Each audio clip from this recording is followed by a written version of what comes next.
Yun guys, mag-share lang ako ng video.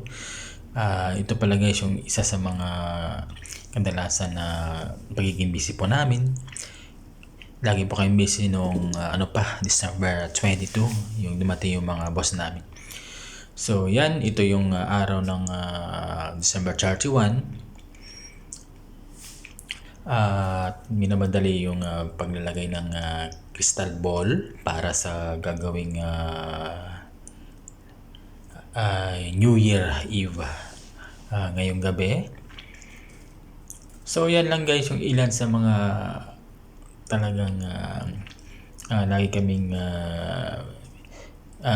may ginagawa at halos minsan yung aming pagkain ay late na rin kasi nga inuuna namin ito kasi nandito yung aming mga boss. So gayon pa man okay lang din naman.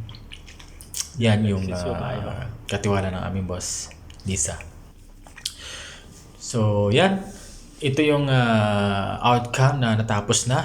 Nakasetup na lahat yung gaganaping New Year's party.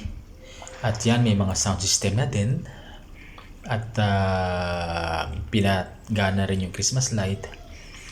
Yan yung decoration sa puno para sa celebration. Yan yung lamesa na ginawa ng design at mayroon din siyang mga crystal ball light. Yan yung mga chair. Diyan yung mga bisita mamaya na maupo. Guys, ito pala guys ay nasa labas lang hindi pa ito yung nasa loob. Mas malaki yung sa loob ng bahay. Ito yung pinaka-garden lang. Yan, meron din diyang garden na sopa sa mga guests na uupo. May heater din kasi taglamig. Yan, mga heater yan guys. Pwedeng yan maupo maya yung mga bibisita namin. So yung mga kinabit namin ng umaga, okay na at ready na.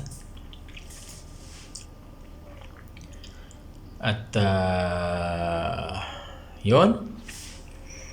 So inipakita ko na guys yung sa labas lang ito ng bahay sa garden. At now magse-set up na pala ako guys ng maya-maya.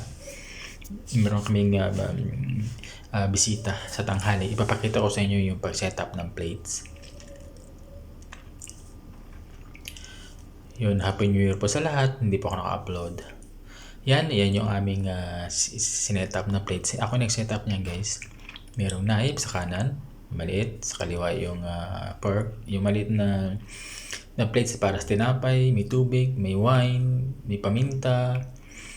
Yan yung olive oil, may salt, may peppers. So, yan yung mga setup namin guys dito. Kailangan na sa standard. Kasi yung boss namin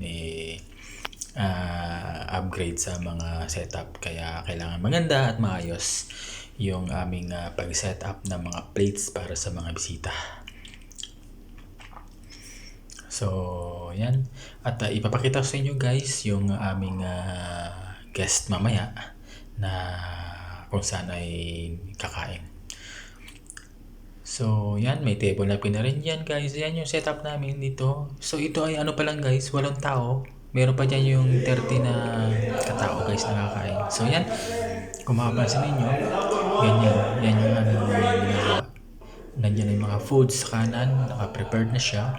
Yung mga plates nandiyan na rin.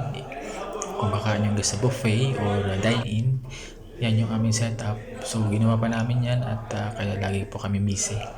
Kaya guys, sa mga subscriber ko, wait lang at nandito pa rin mga boss at pag nakaalis na rin sila guys ay makaka-reply na rin ako sa inyo at talagang wala pa talagang pahinga guys. Yun lang at Merry Christmas po sa lahat.